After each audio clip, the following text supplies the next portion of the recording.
10장. 바사왕 고레스 원년에 여호와께서 예레미야의 입을 통하여 하신 말씀을 이루게 하시려고 바사왕 고레스의 마음을 감동시키심에 그가 온 나라에 공포도 하고 조소도 내려 이르되, 바사왕 고레스는 말하노니 하늘의 하나님 여호와께서 세상 모든 나라를 내게 주셨고 나에게 명령하사 유다 예루살렘의 성전을 건축하라 하셨나니, 이스라엘의 하나님은 참 신이시라. 너희 중에 그의 백성된 자는 다 유다 예루살렘으로 올라가서 이스라엘의 하나님 여호와의 성전을 건축하라. 그는 예루살렘에 계신 하나님이시라. 그 남아있는 백성이 어느 곳에 머물러 살든지 그곳 사람들이 마땅히 은과 금과 그 밖에 물건과 짐승으로 도와주고 그 외에도 예루살렘에 세울 하나님의 성전을 위하여 예물을 기쁘게 드릴지니라 하였더라. 이에 유다와 베냐민 족장들과 제사장들과 레위 사람들과 그 마음이 하나님께 감동을 받고 올라가서 예루살렘의 여호와의 성전을 건축하고자 하는 자가 다 일어나니, 그 사면 사람들이 은그릇과 금과 물품들과 짐승과 보물로 돕고 그 외에도 예물을 기쁘게 드렸더라. 고레스 왕이 또 여호와의 성전 그릇을 꺼내니 옛적에 느부갓네살이 예루살렘에서 옮겨다가 자기 신들의 신당에 두었던 것이라. 바사왕 고레스가 창고지기 미드르다데에게 명령하여 그 그릇들을 꺼내어 세어서 유다 총독 세스바살에게 넘겨주니, 그 수는 금접시가 30개요 은접시가 1000개요 칼이 29개요 금대접이 30개요 그보다 못한 은대접이 410개요 그 밖에 그릇이 1000개이니 그 문그릇이 모두 5400개라.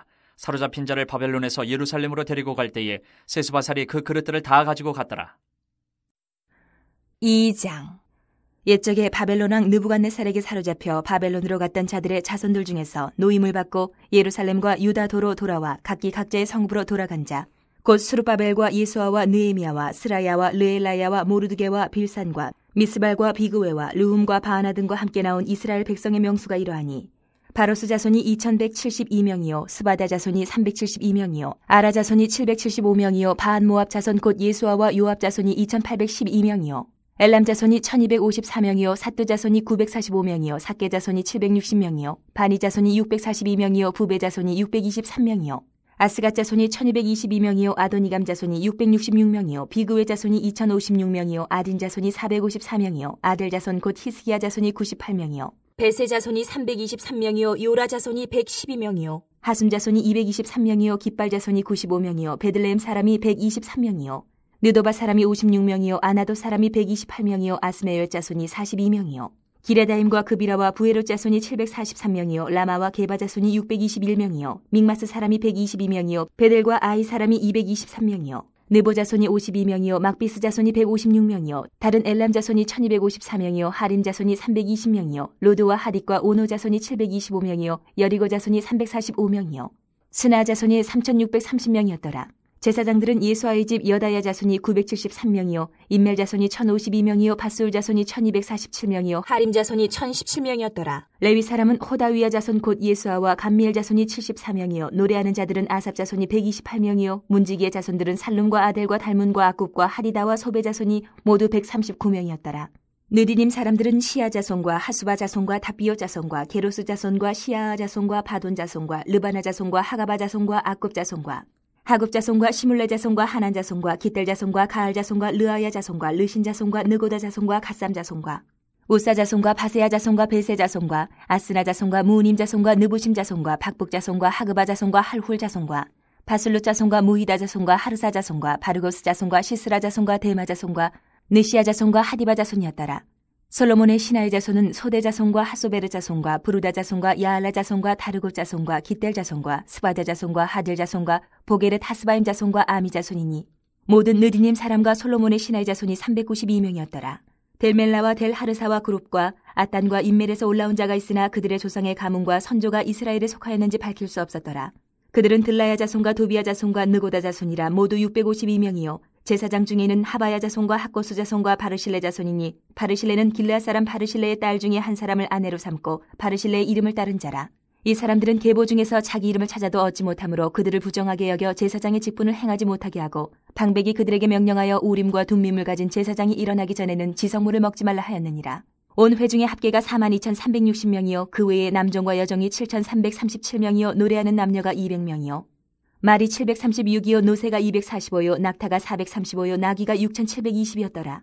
어떤 족장들이 예루살렘에 있는 여호와의 성전터에 이르러 하나님의 전을 그곳에 다시 건축하려고 예물을 기쁘게 드리되 힘 잘하는 대로 공사하는 금고에 드리니 금이 6만 1000다리기요 은이 5천만에요 제사장의 옷이 100벌이었더라. 이에 제사장들과 레위 사람들과 백성 몇과 노래하는 자들과 문지기들과 느디님 사람들이 각자의 성읍에 살았고 이스라엘 무리도 각자의 성읍에 살았더라.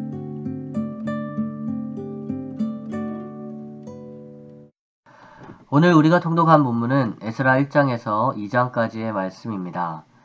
그리고 에스라서부터는 시대로 치자면 포로 후기 시대의 이야기이죠. 오늘부터 통독할 에스라서에 대해서 잠시 말씀을 드리면 에스라서는 1장에서 6장까지 그리고 7장에서 10장까지의 두 부분으로 나누어집니다. 그리고 이렇게 두 부분으로 나눌 수 있는 기준은 에스라, 학사 에스라의 등장이죠. 1장부터 6장까지는 에스라 시대 이전에 일어난 사건들에 대해서 이야기를 하고 7장부터 10장까지는 에스라 시대에 일어난 사건들에 대해서 이야기를 합니다. 1장에서 6장까지의 이야기를 좀 더 살펴보면 에스라서 1장은 역대하 36장의 맺은 말이 그대로 반복되면서 이 에스라서를 시작합니다. 그리고 이것은 주전 538년 고레스가 내린 칙령으로 말미암아 바벨론에서 생활하던 이스라엘 백성이 유다 땅으로 다시 돌아오는 전환에 대해서 이야기를 하는 것이죠. 그리고 바벨론에서 유대 땅으로 돌아온 첫 번째 그룹은 스룹바벨과 제사장 예수아를 지도자로 한 그룹이었습니다. 그리고 이들은 유대 땅으로 돌아와서 아주 중요한 한 가지 일을 하게 됩니다. 바로 성전을 재건축하는 일이죠. 주전 586년에 바벨론의 느부갓네살에 의해서 파괴되었던 성전을 재건하는 작업, 그것을 하게 됩니다. 이렇게 에스라 1장에서 6장까지의 말씀은 고레스 칙령으로 유대 땅에 돌아온 이스라엘 백성이 성전을 건축하는 이야기로 되어 있는 것이죠. 그리고 이어지는 에스라 7장에서 10장까지의 말씀은 약간의 시간 차이가 있습니다. 왜냐하면 에스라는 주전 458년에 예루살렘에 도착하기 때문이죠.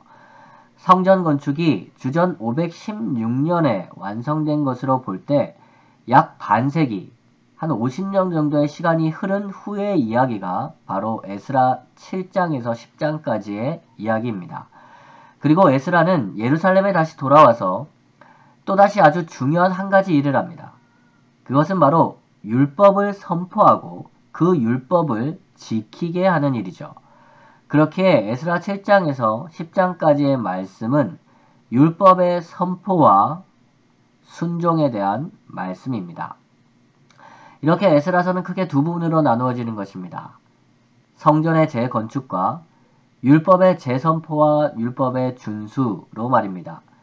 그리고 이러한 성전과 율법에 대한 이야기, 이 에스라서의 이 두 가지 이야기는 아주 본질적인 한 가지의 문제로 귀결됩니다. 그것은 바로 이스라엘 백성의 정체성이죠.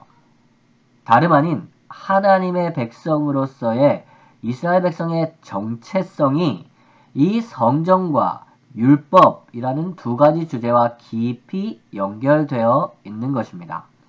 그리고 이것은 하나님께서 이스라엘 백성에게 원하시는 구별된 삶으로 나타나는 거죠. 성전에서 하나님을 예배하는 삶, 율법을 통해 하나님의 말씀에 순종하는 삶. 이것이 70년간의 바벨론 포로 생활에서 돌아온 이스라엘 백성이 다시금 하나님의 백성이라는 정체성을 가지고 새롭게 해야 했던 것입니다. 그렇다면 오늘 통독 본문인 에스라 1장과 2장에는 어떤 내용이 담겨 있을까요? 에스라서 1장과 2장은 에스라의 전반부의 주제인 성전 재건축의 기반을 다지는 말씀입니다. 쉽게 말씀드리면 어떻게 이스라엘 백성이 다시 성전을 건축하게 될 수 있었는가, 그것을 설명하는 말씀이죠. 그리고 그 핵심은 역대하 36장의 마지막 말씀과 이어지는 고레스라는 페르시아 왕, 바사 왕의 칙령이죠. 이것은 다른 말로 이야기하면 하나님의 전적인 은혜입니다. 왜냐하면 이스라엘 백성은요, 결코 자기 스스로는 유대 땅으로 돌아올 수가 없는, 결코 자기의 능력으로는 유대 땅으로 돌아올 수가 없는 사람들이었기 때문에 그렇습니다. 이스라엘 백성은 전적인 하나님의 은혜로 그것도 이방 왕을 주권적으로 움직이시는 하나님의 권세로 바벨론이라는 이방 땅에서 다시 유대 땅으로 돌아오게 된 것이죠. 그리고 이것은 하나님께서 예레미야를 통해 하신 말씀과 다니엘이 깨달았던 말씀을 성취하는 것이었습니다. 하나님께서 말씀하신 대로 70년 만에 이스라엘 백성이 다시 돌아오게 되었던 것이죠. 그렇다면 하나님의 전적인 은혜로 바벨론이라는 이방 땅에서 다시 유대라는 예루살렘이라는 고향으로 돌아온 이스라엘 백성은 어떻게 해야 할까요? 전적인 은혜로 하나님의 주권적인 은혜로 고향 땅으로 돌아온 이스라엘 백성이 해야 할 것은 무엇이겠습니까? 그들이 해야 할 것은 단지 다시 돌아온 땅에 정착하는 것이 아니었습니다. 자신의 집을 세우고 자신의 땅을 경작하고 먹을 것을 양식을 비축하고 다시 돌아온 땅에 정착하는 것, 그것이 그들이 가장 먼저 해야 할 것이 아니었죠. 그들이 가장 먼저 해야 할 것은 하나님의 백성으로서의 정체성, 하나님의 백성으로서의 정체성을 다시 세우는 것이었습니다. 이 이야기가 이어지는 에스라서의 주된 내용이죠. 앞으로 에스라서를 읽어가시면서 하나님의 백성으로서의 정체성이 무엇인지에 대해서 고민하며 내 삶을 돌아보며 말씀을 읽어가시는 사랑하는 성도님들 되시기를 소망합니다. 오늘 묵상할 본문은 에스라 1장 1절에서 11절까지의 말씀입니다. 에스라서의 시작이니만큼 간단하게 에스라서에 대해서 정리해드리면 에스라서는 1장에서 6장과 7장에서 10장 이렇게 두 부분으로 나누어지는 성경입니다. 그리고 이 두 부분은 각각 매우 중요한 주제를 하나씩 담고 있습니다. 앞부분인 1장에서 6장은 바벨론 왕 느부갓네살이 파괴했던 성전을 재건축하는 내용이 담겨 있습니다. 그리고 7장에서 10장, 뒷부분인 7장에서 10장은 에스라가 하나님의 율법을 선포하고 그 율법을 준수하게 하는 내용이 담겨 있죠. 그리고 이 두 가지 주제, 성전의 재건축과 율법의 선포와 율법의 준수는 이스라엘 백성의 정체성의 회복이라는 더 크고 본질적인 내용과 연결이 되죠. 하나님의 심판으로 말미암아 70년이라는 시간 동안 바벨론에서 포로 생활을 했던 이스라엘 백성이 다시 유대 땅으로 돌아와서 예루살렘으로 돌아와서 하나님의 백성으로서의 자신의 정체성을 회복하는 내용, 자신의 정체성을 다시금 세워가는 내용이 바로 이 에스라서의 핵심이라는 말씀입니다. 그리고 이러한 에스라서의 시작인 오늘 우리가 함께 읽은 에스라 1장은 매우 중요한 내용을 담고 있습니다. 오늘 본문은 크게 두 부분으로 나누어 살펴볼 수 있는데요. 먼저 첫 번째 부분은 1절에서 4절까지의 말씀으로 페르시아의 왕이었던 고레스가 그 고레스가 내렸던 칙령의 내용이 무엇인가가 기록되어 있고, 다음으로 두 번째 부분은 5절에서 11절까지의 말씀으로 고레스가 내린 칙령으로 말미암아 이스라엘 백성이 바벨론 포로에서 돌아올 때의 모습을 기록하고 있죠. 먼저 첫 번째 부분인 1절에서 4절까지의 말씀을 살펴보면 페르시아 왕이었던 고레스가 내린 조서의 내용은 이렇습니다. 2절에서 4절까지의 말씀인데요. 바사왕 고레스는 말하노니 하늘의 하나님 여호와께서 세상 모든 나라를 내게 주셨고 나에게 명령하사 유다 예루살렘의 성전을 건축하라 하셨나니 이스라엘의 하나님은 참 신이시라. 너희 중에 그의 백성된 자는 다 유다 예루살렘으로 올라가서 이스라엘의 하나님 여호와의 성전을 건축하라. 그는 예루살렘에 계신 하나님이시라. 그 남아있는 백성이 어느 곳에 머물러 살든지 그곳 사람들이 마땅히 은과 금과 그 밖의 물건과 짐승으로 도와주고 그 외에도 예루살렘에 세울 하나님의 성전을 위하여 예물을 기쁘게 드릴지니라 하였더라. 방금 읽어드린 2절에서 4절까지의 이 고레스 칙령은 고레스 왕이 가지고 있던 하나님에 대한 고백과 더불어서 예루살렘 성전 건축에 대한 내용이 구체적으로 나옵니다. 그리고 그 일, 이 성전, 예루살렘의 성전을 다시 건축하는 이 일을 위해서 하나님의 백성은 예루살렘으로 다시 돌아갈 수도 있고 주변에서 모든 도움을 받을 수 있다라는 내용이 이 칙령의 주요 핵심이죠. 이스라엘 백성은 이 칙령 때문에 자신들의 고향으로 돌아갈 수 있게 되었고 이스라엘 백성은 이 칙령 때문에 파괴되었던 성전을 다시 건축할 수 있게 되었던 것입니다. 그런데 사랑하는 성도 여러분, 이런 고레스의 칙령의 내용보다 더 중요한 말씀이 1절에 나옵니다. 1절입니다. 바사왕 고레스 원년에 여호와께서 예레미야의 입을 통하여 하신 말씀을 이루게 하시려고 바사왕 고레스의 마음을 감동시키심에 그가 온 나라에 공포도 하고 조소도 내려 이르되.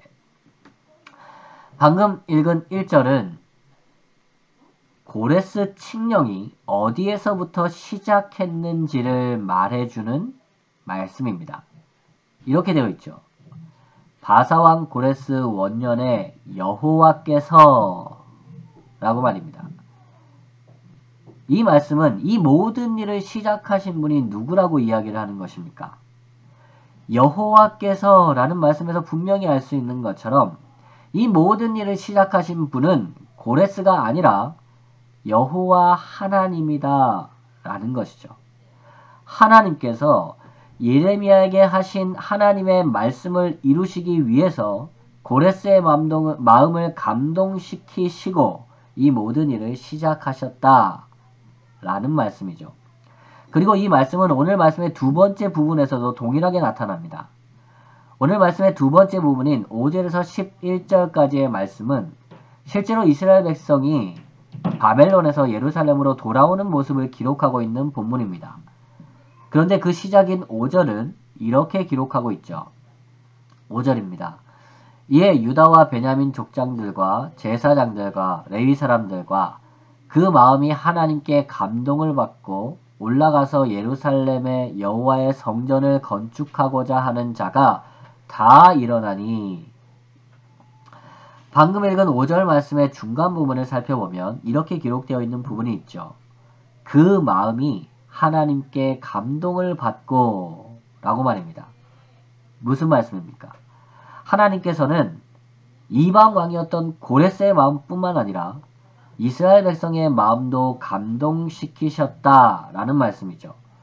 그리고 이어지는 말씀을 살펴보면 6절은요.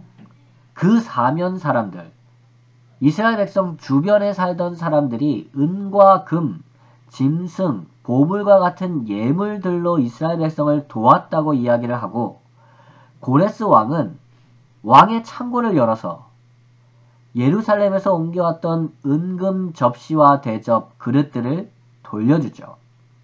이런 말씀을 통해서 알 수 있는 것이 무엇입니까? 이 에스라 1장은요. 하나님께서 이 모든 것들을 주관하고 계시다는 것을 보여주는 것이죠.